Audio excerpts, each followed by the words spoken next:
Welcome back to Dolphins United, the platform for Dolphins. You heard me.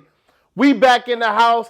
Got a special video for y'all right now, man. Let's get straight into it. All right, so as y'all know, I just put out a video a few days ago now where I detailed why Flores might have gotten fired. All right, what might have led to him getting fired. Now, obviously, I don't know exactly what it was because I'm not in the building. I'm not the owner. I ain't got all the facts. All right, I just don't. Like, I'm just a regular fan like y'all, coming up with assumptions, trying to see if I can put the puzzle together that I'll never have full pieces to. That's what y'all doing. That's what I'm doing. That's what we all doing at the end of the day. And we don't have sources, and even if we have sources, we don't have we being YouTubers. We don't have a lot of sources. We're not Schefter with it or nothing like that. We just don't have a lot of sources. So we're going off of hearsay or what other people are reporting that actually have sources, and we're trying to put pieces together. All right, that's one. All right, but I never really gave how I feel. Never did that. All right, never did that. I never gave how I feel, so we're going to go over that right now. I believe, okay, and from the title you might be able to tell how I'm leaning. I believe the Dolphins made a big mistake, okay? The Miami Dolphins organization made a huge mistake, and let me explain why, okay? Let me take the time to explain why. Because in giving you what I feel like happened and what led to his demise, Flores, you might have got the impression that I was cool with him being fired, or I was okay with him being fired, when that wasn't the case. I was just giving you my opinion on why he might have gotten fired, but not that it was the right choice for him to get fired. Okay? And as the days have gone by, I've increasingly become upset as to why Flores has gotten fired. All right. Now, we know Flores has gotten fired because he's a douchebag. All right. I mean, they made it clear, and not the exact terms as I just said it, but they pretty much made it clear that it was not for performance, that it was relationships overall. Okay. Relationships overall. Flores got fired. We now know about the spat at halftime with him and Tua. We know about the issues he had with Van Noy previously, with Minka, and with Steele, and with Greer, okay? And apparently had issues with Ross to some extent, because Ross felt disrespected to some extent, okay? We know about these things. All right. Let's go back, all right? Let's rewind this back 3 years. We're looking for a head coach after Adam Gase and the team parted ways, okay? Because they wanted to rebuild. He said, I'm not rebuilding. I'm not sticking around for that. So he left, all right? They moved on. Now, I got to pause real quick. Y'all see the shirt, right? Y'all see the shirt, okay? We beat the Patriots. I'm bringing the shirt out, all right? They are the jokes, all right? They made the playoffs, but they still a joke. And if you Patriot fans are watching, y'all about to get handed another whooping this week. Bills Mafia, 0 degrees. That running stuff, that ain't going to work. Mac Jones going to actually have to throw the ball this time. He ain't going to be able to do it. Y'all going to be right up on the couch at the Saturday. All right? After Saturday, 4 o'clock. Y'all going to be 7:30. Y'all going to be on the couch watching the rest of the doggone playoffs with us.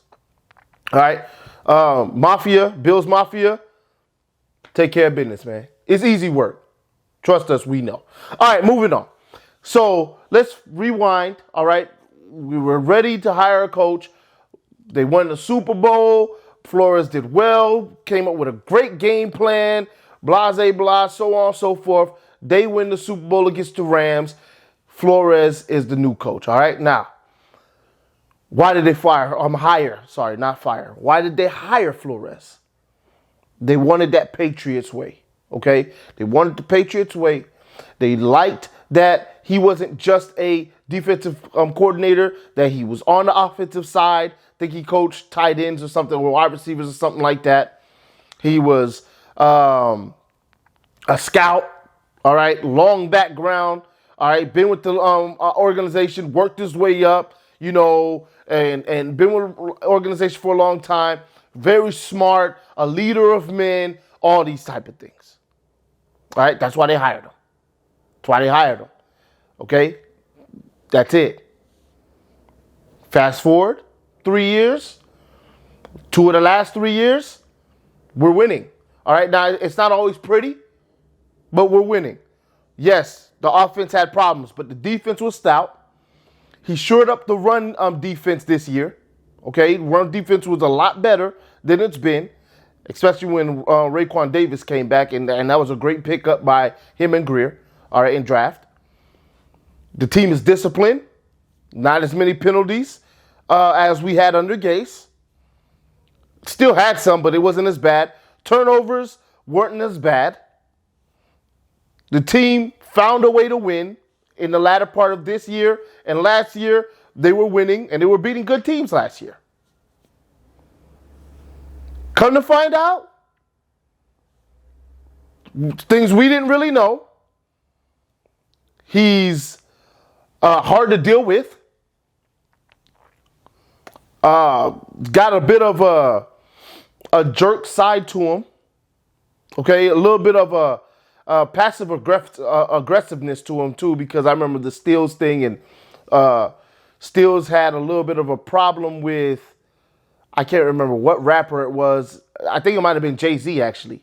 He had a problem with Jay-Z and the fact that Jay-Z was partnering up with the NFL, and he was on Kaepernick's side with the whole kneeling thing. Don't really want to get into all that, but because of that, and because of his comments in the media, Flores played like 5 or 6 straight Jay-Z songs. Like 5 or 6 to open up practice. Okay? He played like 5 or 6 in a row.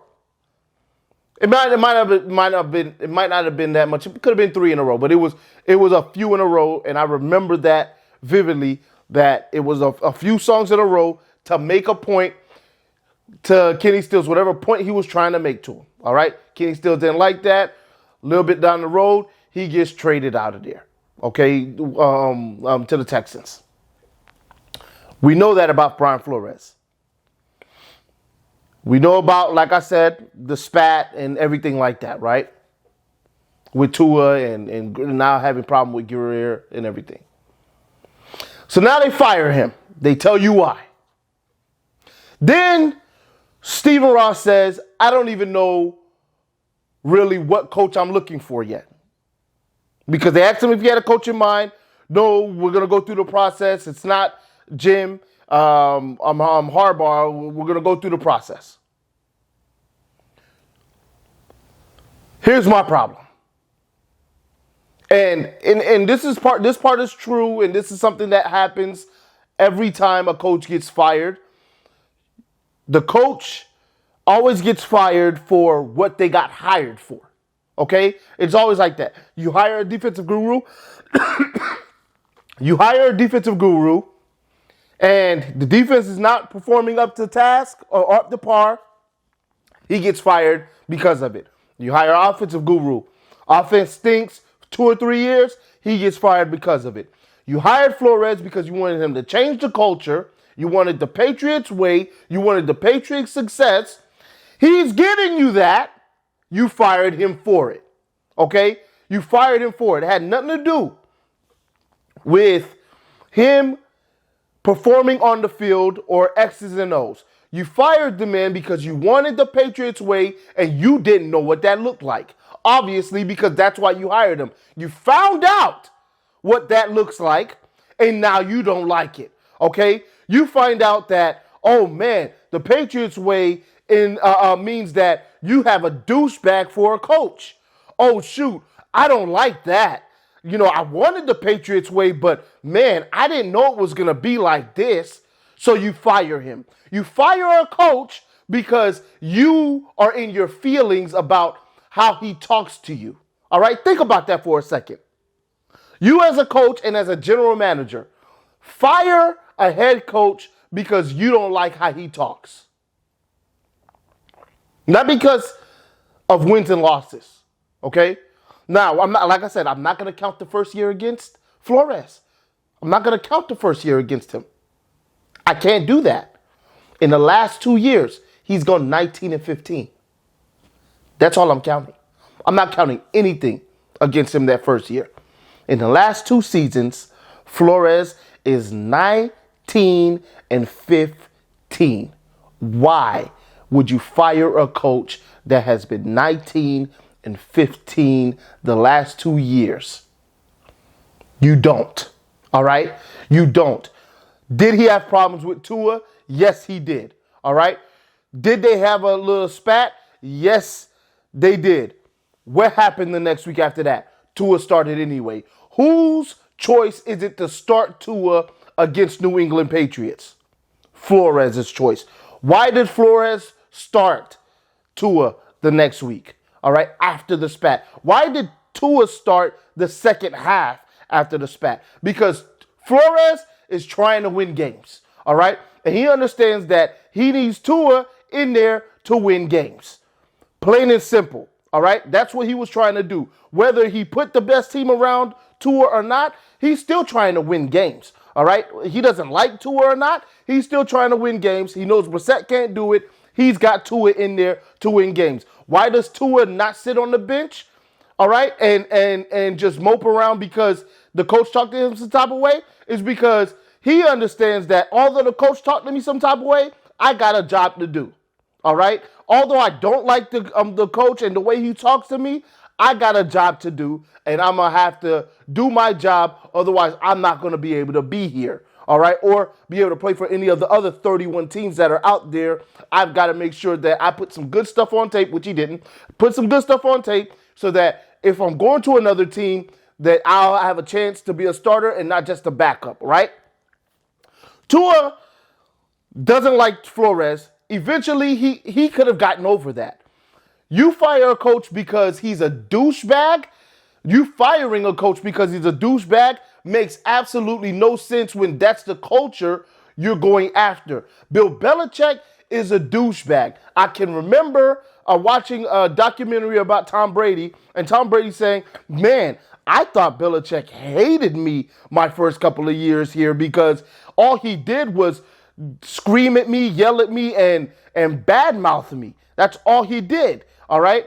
And on top of that, fast forward 20 years, their relationship was so deteriorated that that Tom Brady ended up leaving the team. All right. Meaning that Belichick didn't change much in 20 years. He was still that same douchebag that yelled at him early on. Okay. Now he kept winning, Tom Brady, so he wasn't getting yelled at as much.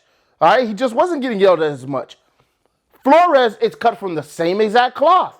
Flores brings the same tenacity, the same vigor, the same everything to the team. That's why the team was responding. That's why the culture was changed. All right, and that's why they were winning games and they were more disciplined because of the way Flores was. All right, because of the way Belichick is, that's why that team is the way they are. That because of the way Flores is, that's why the team was the way they were, and it was working. All right, it wasn't 100% perfect, but it was working. It was. All right. Once again, Flores had his flaws, especially on the offensive end. He didn't hire the right coaches. He didn't get the offense going. We know that. They were still winning. They were 19-15 in 2 years. They were winning. Why fire a coach because he's winning? It makes zero sense to me. All right? You don't fire a coach that's winning. Plain and simple. You firing a coach because you don't like the relationship is a problem with you, not him. All right? He's going to go on to get plenty of opportunities in the future. You are going to get stuck as an organization with whatever coach you can get because you're firing coaches based on their personality when you hired them based on their personality. Let's understand something real quick. All right. The Dolphins organization, Greer and Ross, don't know what they want in a coach. That's a problem. That's an absolute problem. It's a scary place to be when your organization doesn't even know what they want in a coach. And I'm going to tell you why it's even further bothersome. They're looking at OCs. They're looking at DCs, defensive coordinators. They're looking at startup head coaches or first-time head coaches. They're looking at second or third time head coaches. They're looking at old guys. They're looking at young guys. They're just all over the place. All right. There's no single-mindedness. This is what we're looking for. This is what we're going for in mind. That's not there. All right. They're all over the place. That bothers me. I'd rather you say, okay, we're going after all OCs. We're going after all DCs. We're going after mainly guys that have a mind for this or a mind for that. They're going after guys that are pass heavy in Dable, and then they're going for guys that are run heavy in the offensive coordinator for the 49ers. It's like, what do you guys want? Okay, what do you want? You're not even giving us any confidence that you know who to pick. And we definitely know that there's no confidence in who you want to pick because you had a guy in Flores who came in and did exactly what you asked of him, but you didn't like the way he did it, so you fired him. That's a problem. Okay? Whether you guys want to admit that or not, and that's why I spent the whole time, all right, to explain it out to you, because whether you like Flores or not, and whether you agree with what he did or not, and I don't agree with what he did, what he was doing, it's not a reason to fire a head coach. It just isn't, because he's winning. All right, and winning cures all things. Now, if you have a problem with the organization, you talk to him, you bring him in, you sit him down and you say, hey, this is how things are going to move forward. Okay, you're going to go get help, or you're going to do whatever you got to do. We like you as a head coach because you're winning games, but we need you to change certain things. You don't fire him because of that. You address it with him. You tell him, hey, I need a little bit more respect from you as the owner of this team, and then you put your foot down. And if that doesn't work, then you just might have to take it. Joe Robbie was taking it for a while from Shula. Rest in peace. He was taking it for a while from him. Shula would cuss him out. He would still take it. You know why? They're winning games. They're winning games. He knows he has a chance with Shula there to win a Super Bowl. He knows that. Every year he comes out. Now, we're not there yet. But Flores would have eventually got there. Players would have eventually got on board. All right? And we would have continued winning. Now, I understand. There are certain ways that you could talk to people, right? And I have a big problem. I had conversations in the comments about that. You're not just going to talk to me any kind of way either. All right? I'm not with all that. You know, like there's certain, you got to have a certain type of leadership where you know, okay, with this guy I can yell at him. With this guy I need to talk to him differently. With this guy I can raise my voice. With this guy I got to bring it a different way so that they can get what I'm trying to say to them so that we can move in the right direction. All right, you can't just yell at everybody. One, on top of that, you can't do that. And if you are going to do that, there are certain lines you can't cross man to man. Because at the end of the day, whether you're my boss, whether you're my coach, whether you're my anything like that, all right, authoritative figure outside of parents, because parents, that's a whole different ball game. Whether you're anybody, there is a way you talk to somebody man to man, all right? This is a machismo sport, but there's a way you come to a man, all right? If you cross that disrespect line, it doesn't matter whether you're the coach or the player, that's going to be a problem. Now, if Flores was doing that type of thing, that's a problem. It needs to be fixed. Not a reason to fire him until it's continued problems with you already talking to him about it multiple times. And then maybe down the line, you're like, okay, I have to let this guy go because he's becoming a cancer. Flores wasn't a cancer because most of the team still had his back and they were playing hard for him. He's only a cancer when he loses the locker room. He didn't do that. He should have still been the head doggone coach of the football team. There's not that many coaches out there that's better than Flores. You look across. What we got to pick from ain't many better than Flores. All right, if any at all. This is the problem. They better make the right decision because they let a good coach go. I'll holler at y'all in the next one. You already know what it is. Fins up till we die. Love y'all. See y'all later.